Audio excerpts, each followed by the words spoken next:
ये आकाशवाणी रायपुर है। प्रादेशिक समाचार बुलेटिन के साथ मैं शशिकांत यादव।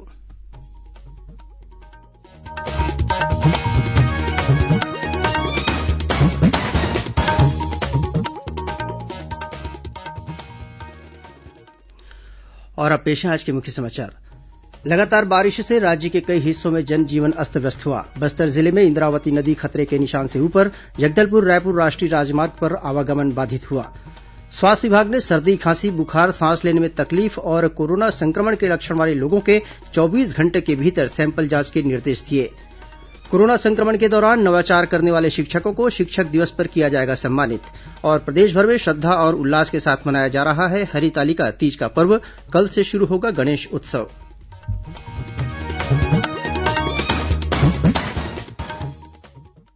अब समाचार विस्तार से। प्रदेश में पिछले एक सप्ताह से हो रही लगातार बारिश से आम जनजीवन पर खासा असर पड़ा है। नदी नाले उफान पर हैं। कई गांवों का सड़क संपर्क जिला मुख्यालयों से टूट गया है। खासकर बस्तर संभाग में बारिश से जनजीवन अस्त व्यस्त हो गया है। हमारे संवाददाताओं से मिली जानकारी के मुताबिक बस्तर जिले की इंद्रावती नदी खतरे के निशान से 2 मीटर ऊपर बह रही है और नदी का जलस्तर लगातार बढ़ रहा है।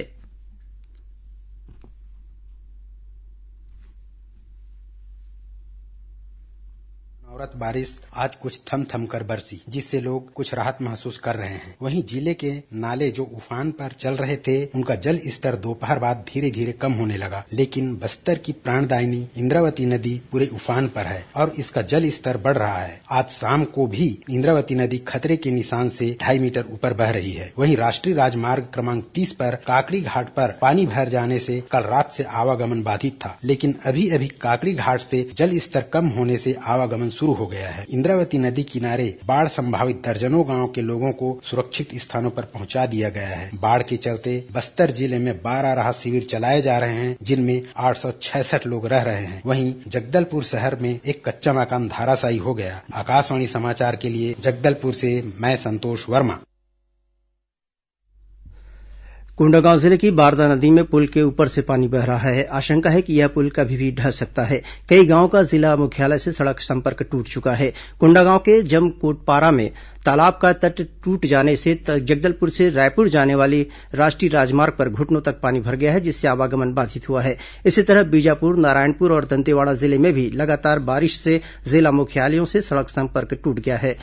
वहीं बीजापुर जिले में इंद्रावती सहित सभी छोटे बड़े नाले उफान पर हैं। जगदलपुर भोपालपट्टनम मार्ग में आवागमन बाधित हुआ है। दंतेवाड़ा जिले की शंखनी डंकनी नदी का जलस्तर लगातार बढ़ रहा है, जिससे निचले इलाकों में रहने वाले लोगों को अलर्ट कर दिया गया है। इस बीच सुकमा जिले में स्थिति में थोड़ा सुधार हुआ है। हमारे संवाददाता ने बताया कि आज दिन भर बारिश नहीं होने से शबरी सहित जिले में बहने वाली विभिन्न नदियों और नालों का जलस्तर कम हुआ। सुकमा जिले में पिछले 48 घंटे से हो रही लगातार बारिश से लोगों को निजात मिल गई है। आज पूरे दिन धूप खिली रही। वहीं सबरी नदी जो उफान में थी पूरे जिले भर में, जिसके चलते बाढ़ सा स्थिति नजर आ रहा था। अब धीरे धीरे सबरी नदी का जलस्तर भी कम होता जा रहा है। मार्ग अवरुद्ध थे कई, जिसमें से नेशनल हाईवे 30 भी था, जिसमें जो पुल के ऊपर से पानी आ गए थे, अब वो भी धीरे धीरे कम होते नजर आ रहे हैं। ऐसा माना जा रहा है अगले कुछ समय में आवागमन है वो बहाल हो जाएगा। सुकमा से विष्णु प्रताप सिंह राठौर, आकाशवाणी के लिए। उधर बिलासपुर जिले के मनियारी नदी सहित छोटे बड़े नाले उफान पर हैं। रानीगांव सहित कई गांवों पर पानी भर गया है। संभाग मुख्यालय से मुंगेली का सड़क संपर्क टूटा हुआ है। इसी तरह जांजगीर चांपा जिले में बारिश से जनजीवन प्रभावित हुआ है। जैजैपुर ब्लॉक के ग्राम जमड़ी में स्थापित लगभग 150 साल पुराना शिव मंदिर बारिश से ढह गया है। इसी तरह जिले के डभरा के वार्ड 11 में बारिश से मिट्टी का एक घर भरभरा कर गिर गया। इस हादसे में एक व्यक्ति की दबने से मौत हो गई। वहीं बालोद जिले के डौंडीलेहारा थाना क्षेत्र में स्थित केरी नाला में पुल पार करते समय एक युवक बह गया। लगातार बारिश के कारण पुल के ऊपर से पानी बह रहा है। इधर लगातार बारिश के कारण गरियाबंद जिले में स्थित सिकासेर बांध के 10 गेट खोल दिए गए हैं। बांध से प्रति सेकंड 10,000 क्यूसेक पानी छोड़ा जा रहा है। इससे पैरी नदी का जलस्तर लगातार बढ़ रहा है। प्रशासन ने पैरी नदी के किनारे बसे गांवों में मुनादी कराकर लोगों को सतर्क रहने की अपील की है। इस बीच मौसम विभाग ने अगले 24 घंटों के दौरान प्रदेश के कुछ स्थानों पर भारी बारिश होने और आकाशीय बिजली गिरने की चेतावनी दी है। वहीं दक्षिण बस्तर के बीजापुर और उससे लगे जिलों में रेड अलर्ट जारी किया गया है। छत्तीसगढ़ में कोरोना संक्रमण के मामले लगातार बढ़ रहे हैं। आज भी विभिन्न जिलों से कोरोना संक्रमित नए मरीजों के मिलने की पुष्टि हुई है। दुर्ग जिले में आज 58 नए कोरोना संक्रमित मरीज मिले हैं। इनमें चंदूलाल चंद्राकर मेमोरियल अस्पताल के 5 डॉक्टर सहित 16 कर्मचारी भी शामिल हैं। इसी तरह पाटन विकासखंड के रानीतराई के एक ही परिवार के 3 सहित 4 लोग कोरोना संक्रमित पाए गए हैं। कोतवाली थाना भिलाई नगर के 3 आरक्षक की भी जांच रिपोर्ट पॉजिटिव आने के बाद थाना परिसर को सील कर दिया गया है। थाने का संचालन अस्थायी तौर पर थाना परिसर के बाहर टेंट लगाकर किया जा रहा है। उधर कोरबा जिले में 18 नए मरीजों की पहचान की गई है। इनमें जिला पंचायत के 3 वाहन चालक सहित नगर निगम के 2 कर्मचारी शामिल हैं। इस बीच कोरबा जिले के दिलका गेवरा निवासी 55 वर्षीय एक व्यक्ति की आज बिलासपुर के अस्पताल में कोरोना से मौत हो गई। इधर जांजगीर चांपा जिले में आज 12 नए कोरोना मरीज मिले हैं। जिला पंचायत के सीईओ तीर्थराज अग्रवाल ने बताया कि नए मरीजों में 9 सक्ती और 3 डभरा ब्लॉक के हैं। वहीं रायगढ़ जिले में आज 27 लोग कोरोना संक्रमित पाए गए हैं, जिनमें से 19 मरीज छोटे खैरा गांव के हैं। इस बीच घरघोड़ा में न्यायिक अधिकारी और कर्मचारियों के कोरोना संक्रमित मिलने के बाद घरघोड़ा व्यवहार न्यायालय को 4 दिनों के लिए बंद कर दिया गया है। इस दौरान सभी अधिकारी और कर्मचारियों को होम क्वारेंटाइन में रहने के निर्देश दिए गए हैं। न्यायालय के जरूरी कामकाज जिला न्यायालय रायगढ़ में कार्यरत अधिकारियों द्वारा किए जाएंगे। उधर बस्तर जिले में 7 नए कोरोना पॉजिटिव मरीज मिले हैं। इनमें से 5 जगदलपुर और 2 खालेपारा लोहांडीगुड़ा से हैं। गौरतलब है कि कल देर रात स्वास्थ्य विभाग द्वारा जारी बुलेटिन के अनुसार विभिन्न जिलों से 1052 कोरोना पॉजिटिव मरीजों की पहचान की गई थी। वहीं 554 कोरोना संक्रमित मरीजों को स्वस्थ होने के बाद विभिन्न अस्पतालों से डिस्चार्ज किया गया। इनमें सर्वाधिक रायपुर जिले से 341 और दुर्ग जिले से 228 मरीजों की पहचान हुई थी। स्वास्थ्य विभाग ने सर्दी, खांसी, बुखार, सांस लेने में तकलीफ और कोरोना संक्रमण के लक्षण वाले लोगों के 24 घंटे के भीतर सैंपल जांच के निर्देश दिए हैं। विभाग ने कोरोना संक्रमण के संभावित मरीजों की पहचान के लिए सभी जिलों में सघन सक्रिय सर्विलेंस संचालित करने को कहा है। इस संबंध में स्वास्थ्य विभाग की सचिव निहारिका बारिक सिंह ने सभी कलेक्टरों को पत्र लिखकर जरूरी निर्देश दिए हैं। पत्र में कहा गया है कि वर्तमान में कोरोना संक्रमण के प्रकरणों की संख्या तेजी से बढ़ी है। प्रदेश में गंभीर लक्षणों के साथ पाए जा रहे मरीजों और कोरोना संक्रमण से मृत्यु के मामलों में भी वृद्धि हुई है। इन स्थितियों के चिकित्सकीय अध्ययन के बाद इसके नियंत्रण के लिए त्वरित कदम उठाया जाना जरूरी है। बालोद जिला चिकित्सालय में भी अब ट्रू नॉट तकनीक से कोरोना के संभावित मरीजों की जांच शुरू हो गई है। संसदीय सचिव कुंवर सिंह निषाद और संजारी बालोद की विधायक संगीता सिंह ने इसका उद्घाटन किया। कलेक्टर ने बताया कि जिला चिकित्सालय सहित जिले के 7 स्वास्थ्य केन्द्रों में एंटीजन टेस्टिंग सेंटर स्थापित किया गया है। वहां भी कोरोना के संभावित मरीजों की जांच की जा रही है। प्रादेशिक समाचार आप आकाशवाणी रायपुर से सुन रहे हैं। छत्तीसगढ़ की खबरों से है आपका वास्ता और खबरों की विश्वसनीयता से है हमारा वास्ता। आकाशवाणी समाचार रायपुर के प्रादेशिक समाचार बुलेटिन के साथ ही हमारे समसामयिक कार्यक्रम आप रेडियो के अलावा अपने मोबाइल पर भी सुन सकते हैं। आकाशवाणी समाचार फेसबुक, ट्विटर और यूट्यूब पर भी उपलब्ध है। हमारा Facebook page Chhattisgarh news on AIR, Twitter handle CGAIR news और हमारा यूट्यूब चैनल है छत्तीसगढ़ AIR न्यूज। तो अब रेडियो के साथ ही आपके मोबाइल के जरिए भी हम पहुंच रहे हैं आप तक। छत्तीसगढ़ की हर खबर के लिए सुनते रहिए आकाशवाणी समाचार। और अब आगे बढ़ते हैं बाकी के समाचारों की ओर।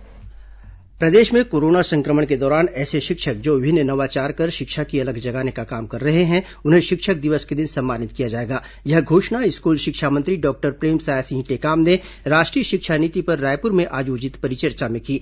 डॉक्टर टेकाम ने बताया कि परिचर्चा का उद्देश्य राज्य के परिप्रेक्ष्य में स्कूल शिक्षा विभाग के सभी निकायों को नई शिक्षा नीति से परिचित कराना है। इस दौरान नई शिक्षा नीति को प्रदेश में किस तरह और किस रूप में लागू किया जाए, इस पर भी मंथन किया गया। उन्होंने बताया कि कोरोना संक्रमण के दौरान जिन शिक्षकों ने विभिन्न नवाचारी प्रयास के तहत पढ़ई तुंहर द्वार, लाउड स्पीकर स्कूल और बुलटू के बोल जैसे कार्यक्रम के जरिए शिक्षा का प्रचार प्रसार किया है, उन्हें स्कूल शिक्षा विभाग द्वारा शिक्षक दिवस के दिन प्रमाण पत्र प्रदान कर सम्मानित किया जाएगा। संबंधित शिक्षकों को इसके लिए अपने कार्य का वीडियो और फोटो वेबसाइट में अपलोड करना होगा। स्कूल शिक्षा विभाग द्वारा यह प्रमाण पत्र सीधे संबंधित शिक्षकों को ईमेल से भेजा जाएगा।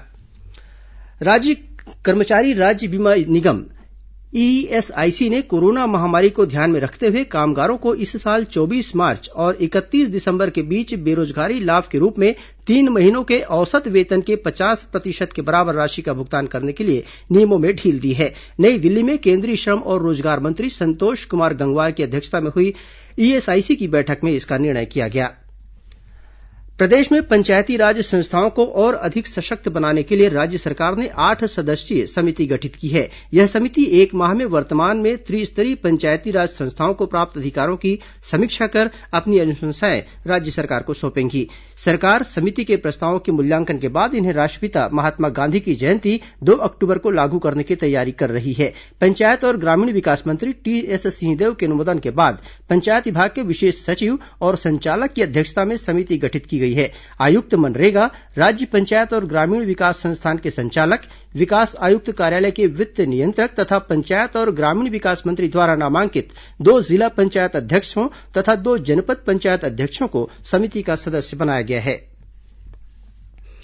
दुर्ग जिले में बीती रात दादर चरोदा मोड़ के पास पाटन से लौट रहे 2 सगे भाइयों को एक ट्रक ने टक्कर मार दी। इस हादसे में बड़े भाई की घटनास्थल पर ही मौत हो गई, जबकि छोटे भाई को गंभीर हालत में अस्पताल में भर्ती कराया गया है।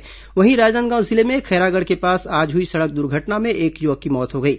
उधर जांजगीर चांपा जिले के ग्राम बनाहिल में 2 मोटरसाइकिलों के बीच हुई आमने सामने की टक्कर में एक युवक की मौत हो गई। दक्षिण पूर्व मध्य रेलवे बिलासपुर मंडल के तहत पेंड्रा रोड से अनूपपुर तक 50 किलोमीटर तीसरी लाइन बिछाने का कार्य किया जा रहा है। अब तक पेंड्रा रोड से निगोरा स्टेशनों के बीच लगभग 26 किलोमीटर नई विद्युतीकृत तीसरी लाइन का निर्माण कार्य पूरा कर लिया गया है। इसी कड़ी में कल रेलवे सुरक्षा आयुक्त ए.के. राय ने तीसरी लाइन का मोटर ट्रॉली निरीक्षण और ऑब्जर्वेशन कार के साथ स्पीड ट्राई किया। निरीक्षण के दौरान उन्हें इंटरलॉकिंग, ब्रिज के साथ ही परिचालन और सुरक्षा से जुड़े सभी पहलुओं का निरीक्षण कर अधिकारियों के साथ चर्चा की और आवश्यक दिशा निर्देश दिए। सुहागिनों का पवित्र त्यौहार हरितालिका तीज आज प्रदेशभर में श्रद्धा और भक्ति के साथ मनाया जा रहा है। छत्तीसगढ़ में इसे तीजा के रूप में मनाया जाता है। इस दिन सुहागिनें निर्जला व्रत रखकर पति की लंबी उम्र की कामना करती हैं। इस दिन रेत और मिट्टी से शिवलिंग स्थापित कर फुलेरा बनाया जाता है और विधि विधान से देवी पार्वती के संग महादेव की पूजा की जाती है। आज घरों के अलावा शिव मंदिरों में भी आकर्षक रूप से फूलों से सजे फुलेरा स्थापित किए गए हैं। कल गणेश चतुर्थी है। विघ्नहर्ता भगवान श्री गणेश कल विराजेंगे। 11 दिन तक चलने वाले गणेश उत्सव की तैयारियां जोर शोर से चल रही हैं। हालांकि इस साल कोरोना संक्रमण के मद्देनजर भगवान गणेश की मूर्तियां ज्यादातर चौक चौराहों पर स्थापित नहीं किए जा रहे हैं। घरों में ही श्री गणेश की प्रतिमाएं स्थापित की जाएंगी। राज्यपाल अनुसुईया उइके, मुख्यमंत्री भूपेश बघेल और विधानसभा अध्यक्ष डॉक्टर चरणदास महंत ने गणेश चतुर्थी के अवसर पर प्रदेशवासियों को बधाई और शुभकामनाएं दी हैं। राजधानी रायपुर के शास्त्री चौक में स्काई वॉक ब्रिज निर्माण के लिए राज्य सरकार द्वारा गठित सामान्य सुझाव समिति की बैठक में सर्वसम्मति से स्काई वॉक बनाने का निर्णय लिया गया है। बैठक में तकनीकी परीक्षण के लिए एक उप समिति गठित करने का भी निर्णय लिया गया, ताकि तकनीकी पहलुओं का बारीकी से अध्ययन किया जा सके। रायपुर ग्रामीण विधायक सत्यनारायण शर्मा की अध्यक्षता में बनी समिति की कल बैठक हुई। बैठक में स्काई वॉक निर्माण के लिए 2 प्रस्तावों पर सहमति बनी, जिनमें एक रोटरी के साथ और दूसरा रोटरी के बिना कार्य योजना तैयार की जाएगी, ताकि जन भावनाओं और सुविधाओं के साथ साथ निर्माण हो और खर्च में भी कटौती की जा सके। इसका तकनीकी सब कमेटी द्वारा परीक्षण कराया जाएगा। उसके बाद मुख्य सचिव की अध्यक्षता में गठित समिति के साथ चर्चा कर अंतिम निर्णय किया जाएगा। राजनांदगांव में लॉकडाउन के दौरान डीजे और साउंड सिस्टम पर प्रतिबंध से परेशान संचालकों ने आज प्रदर्शन कर मुख्यमंत्री के नाम कलेक्टर को ज्ञापन सौंपा। ज्ञापन में 3 दिनों के भीतर डीजे और साउंड सिस्टम को लगाने की अनुमति देने की मांग की गई है। साथ ही संचालकों ने चेतावनी भी दी है कि यदि उनकी मांगें पूरी नहीं की गई तो वे मुख्यमंत्री कार्यालय का घेराव करेंगे। अब कुछ अन्य खबरें संक्षिप्त में। जांजगीर चांपा जिले के ग्राम पीपरसत्ती में मशरूम खाने के बाद एक ही परिवार के 7 सहित 9 लोग बीमार हो गए। सभी को अकलतरा के प्राथमिक स्वास्थ्य केन्द्र में भर्ती कराया गया है।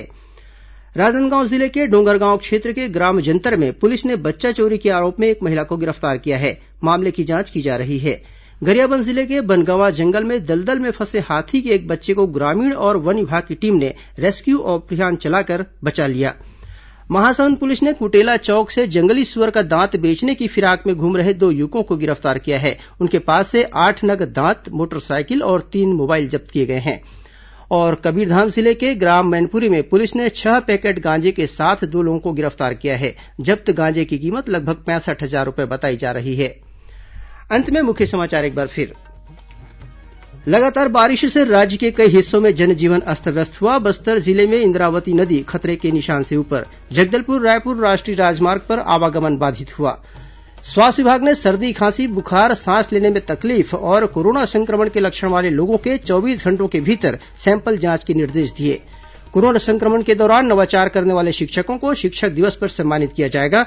और प्रदेश भर में श्रद्धा और उल्लास के साथ मनाया जा रहा है हरितालिका तीज का पर्व। कल से शुरू होगा गणेश उत्सव।